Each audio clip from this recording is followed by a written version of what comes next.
When I was a kid, like a lot of you, I played baseball every summer, and I was never very good at all. I was really always pretty mediocre. But there was one night when I was 13 that I played the best game of my life. I made a game-saving defensive play. In the last inning, I knocked in the winning run with a double. And I still remember on the way home just my joy of my dad saying to me, "You were the hero out there tonight." And hope soared that maybe this kid, he could become average at sports one day with enough work. Better, mediocre at least. But the very next game shot all those hopes down. It was the worst game that I could ever remember playing. I dropped 2 lazy fly balls in the outfield. I struck out twice. I got on base because I walked, and then I got picked off first. And that night, I lost the game for my team. And on the way home, my dad said to me, "Well, there's a lesson here, son. Sometimes you're the hero, sometimes you're the goat. And you need to learn to live with being both." And I've largely found that to be true in life.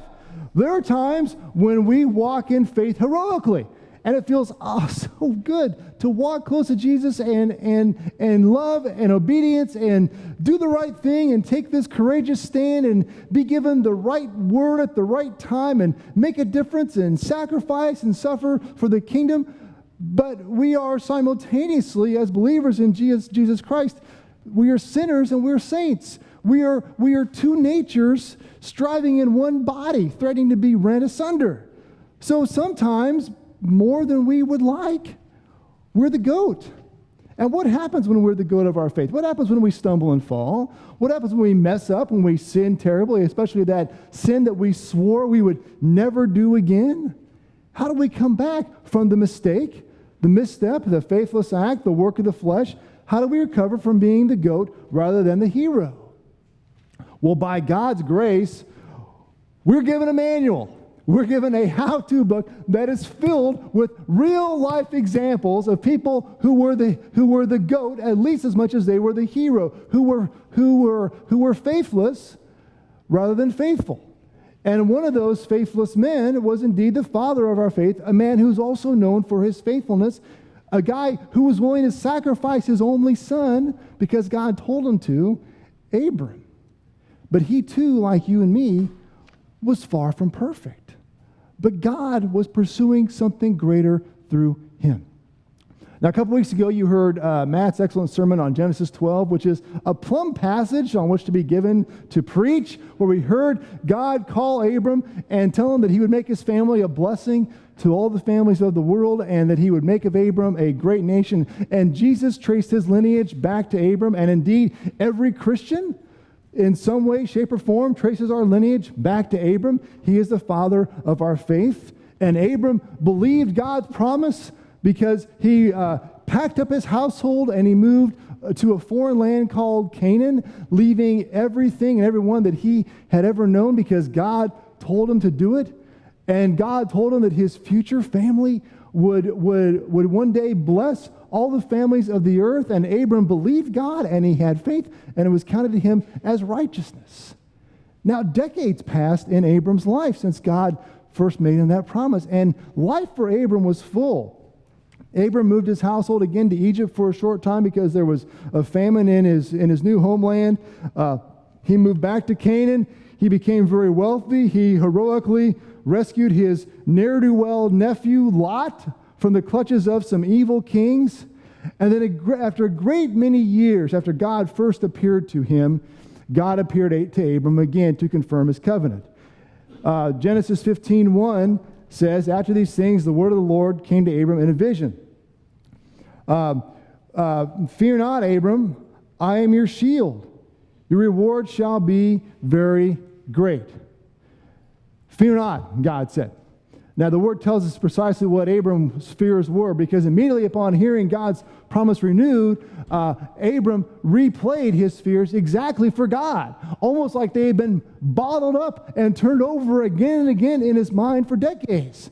Genesis 15:2-3. "Lord God, what will you give me, for I continue childless, and the heir of my house is Eliezer of Damascus?" And Abram said, "Behold, you've given me no offspring, and a member of my household will be my heir." Now, in all fairness here, Abram's question is not a bad question. To be the father of a great nation, the prerequisite is that you usually have to have at least one child. Abram and Sarah could not even claim that. And for decades, well into their old age, they had no children. And so it would make sense that Abram would wonder about God's plan. And that wondering would boil over into a question before God. And Abram, as you know, as we said, is the father of faith. His faith in God was counted to him as righteousness. He believed God's promises. But believing God's promises, trusting God's promises, does not preclude asking questions. As long as we ask those questions directly of God, through prayer, through studying His Word, through getting counsel with other faithful Christians, taking our fears, taking our doubts, taking our questions, and laying them right at the feet of God is one of the most faithful things I think any one of us can do. God does not mind our questions. I don't even think God minds our doubts as long as we take them to Him. And when we take our questions, when we take our doubts, and we lay them right at His feet, He's faithful. Now, our temptation is to just sort of randomly muse about our doubts or aimlessly engage in parlor chat about God, talking about the creator of the cosmos in the third person as if you're only a semi-relevant person. That is not an act of faith. That's an act of falsehood. And it'll do nothing to erase our fears or give us any peace or get any of us any closer to the truth. But when we lay our fears, when we lay our doubts and questions at Jesus' feet, He is faithful. He is absolutely faithful. And God was certainly faithful to Abram. When Abram laid his fears, he laid his doubts at God's feet, God gave him assurance.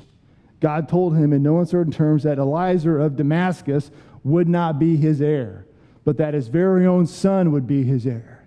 And then God led Abram outside into the night air. And He told him, look up at the heavens and number the stars, as many as there were stars in the sky.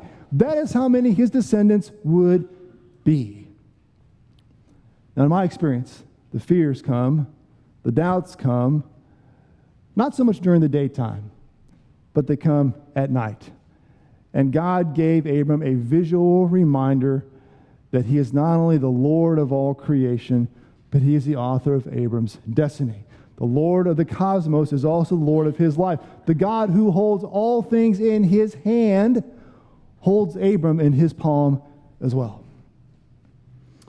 When I was a youth pastor, we used to take a mission trip to South Dakota every year, and the place we worked was on an Indian a reservation that was hundreds of miles away from any major city. The last time that I went with them, we had a problem in the place where we were sleeping. We had a problem with bats, and that was not as big a problem as it was the 5 or 7 men who snored so loud you could not sleep. So a bunch of us slept outside under the stars. And without the city lights, we could just lay there on the earth, and we could look up into the heavens as we fell asleep, and we could see the thick bands of stars, the nighttime sky sagging with heavenly light. And I don't know how anyone could look at that simple majesty of those millions of points of light and not be convicted of God's joyful hand in His creation. Unless, of course, you are willfully choosing to believe otherwise because you simply want to be free of a creator. That is the sky Abram would have seen. There were no street lights in Canaan. There were no cars splashing their high beams, no high rises blotting out the sky. Abram would only have needed to raise his gaze just a few degrees to be reminded that God is faithful. That nighttime sky was with him every day. See, this is what God does. God gives everyone who falls under His promise, under His covenant, an everyday reminder of His faithfulness. Part of the meaning of Jesus, of God becoming flesh, is that God is with us. He's with us in the mundane. He's with us in the ordinary. He's with us in the dull. He's with us in the tedium, even the boring. And so you're saying, oh, he's in sermons, you're saying, with all that, right? Is this thing on? Can you all hear me? Gee, many. Okay. We don't have to climb a mountain to get to God.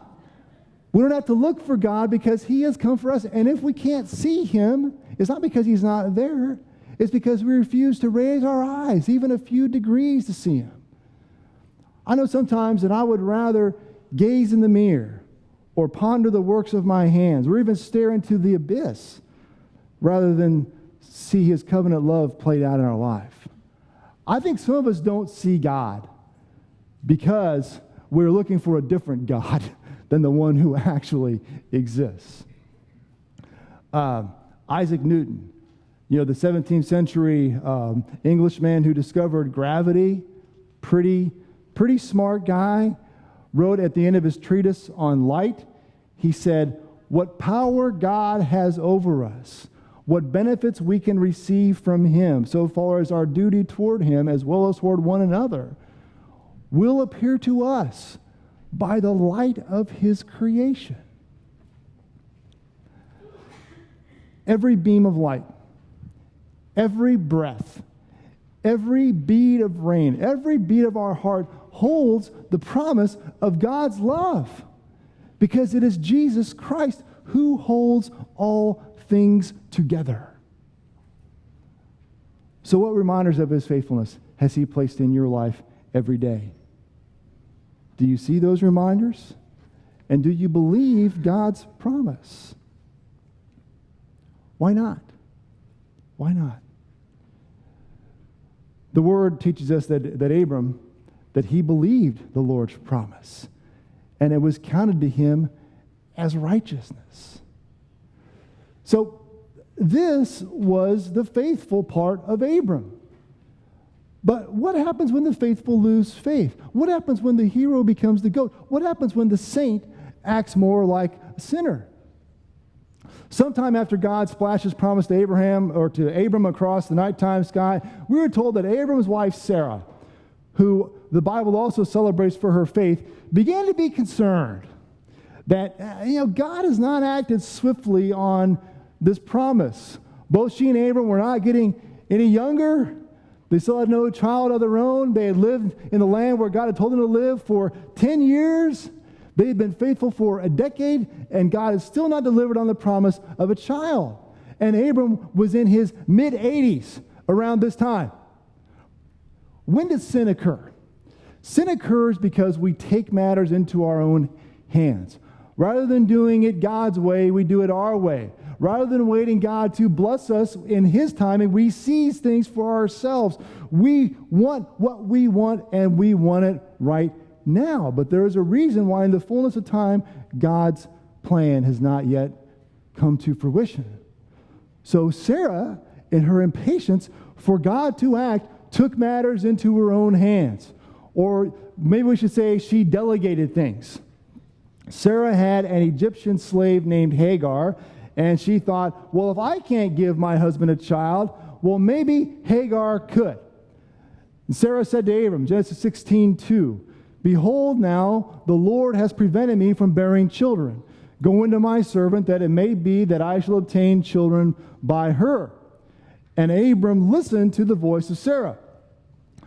And so Abram here listened to his wife, perhaps not surprisingly. He took Hagar to be his second wife, and she conceived a child.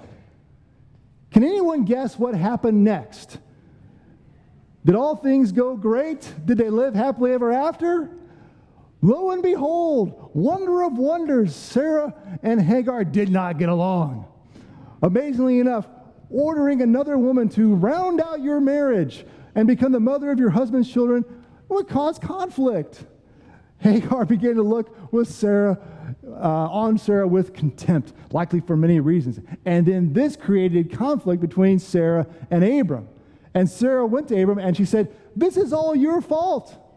This is all your fault. You need to do something about this. The Lord God is going to judge between you and me on this, and I know who he's going to judge for." And to this, Abram replied, "It's not my problem. She's your slave. You need to fix this."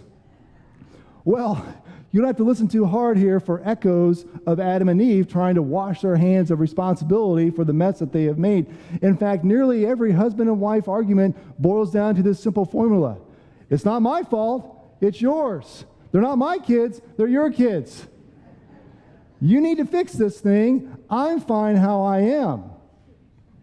Well, that may be true sometimes, but what is always true is that we are a sinner put into a lifelong relationship, those of us who are married, with another sinner to be God's primary instrument by which they grow to become all the Lord has made them to be. One of the ways that God carries out his covenant in our life, I would dare say even one of the main ways, again, for those of us who are married, is through our marriage covenant. God put our husband, God put our wife in our life to be a counselor, to be a confidant, to be a discerning ear because we are sinful. And hopefully when one of us is weak, the other one is strong. When one of us is having a hard time trusting God, the other is listening to him. And when no one else is willing to tell the truth, like Sarah, you're making a big mistake by asking a slave to bear your child. Your spouse is charged to speak the truth.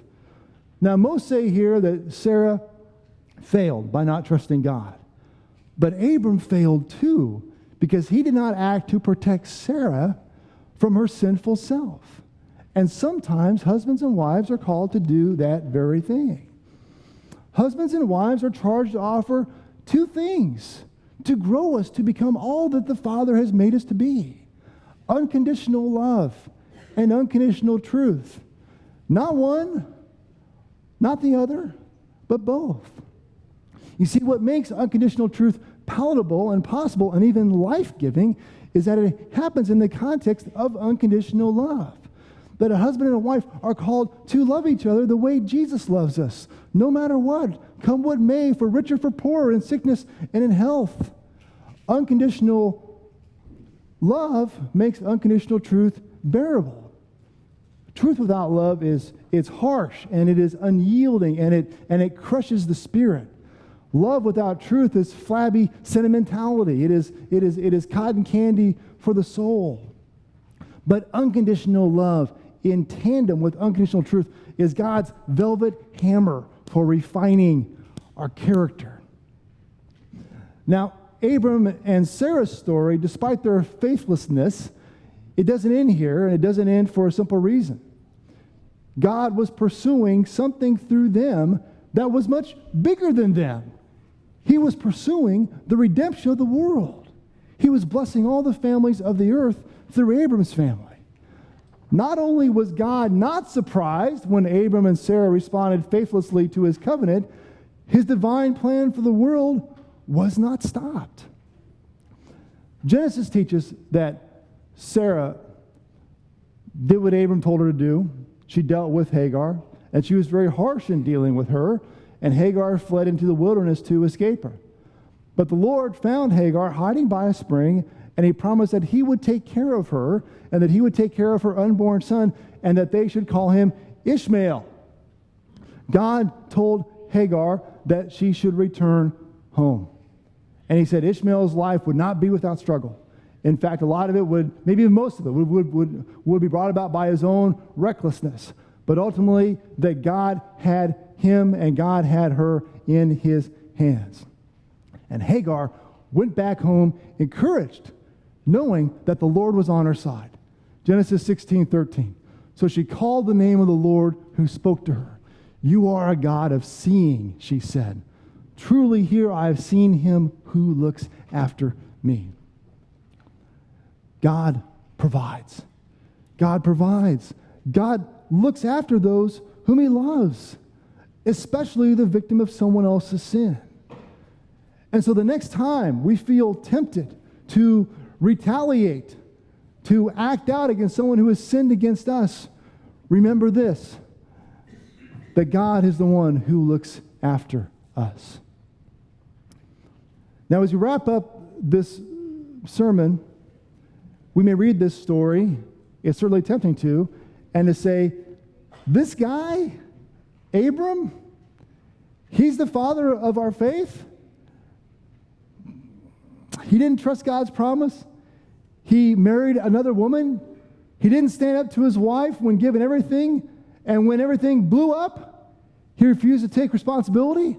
This is the guy from whose line God made a good nation, Couldn't God have found anyone better than him? Talk about a goat. Now, this is not the whole story of Abram, of course. We'll see in a couple of weeks that he was a man of incredible faith. He was a hero one day and a goat the next. And Abram, in some ways, ends up looking a lot like us. In baseball and basketball and football and hockey and highlight, any other sport, everything rests upon who is the hero and who is the goat. The game is decided by who steps up and seizes the moment with their skill. One night you lose 15-4. The next night you lose 2-1. The next night you lose 5-1. There's some variations in there. But that's how we're hardwired to view most of life. A game with winners and losers and heroes and goats, and everything depends upon them. And everything depends upon me. And a life lived with a faith in Jesus Christ, things work very differently, and they work to our advantage. This book is filled with goats.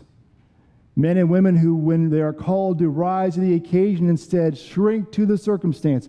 The faithful can turn faithless at the slightest obstacle, the tiniest doubt, the smallest temptation. That's why there is only one hero in the Bible. One hero surrounded by a cast of thousands of goats. It wasn't Moses who parted the Red Sea. It wasn't Joshua who brought down the walls of Jericho, or Samson who pushed down the pillars of the temple. It wasn't Deborah's skill as a general that defeated Sisera.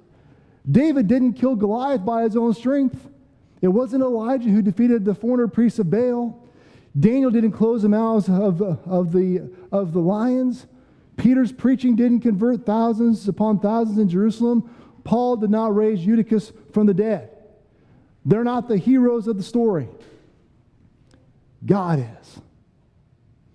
Abraham is the father of faith, not because he is consistently faithful, but because God is faithful all the time.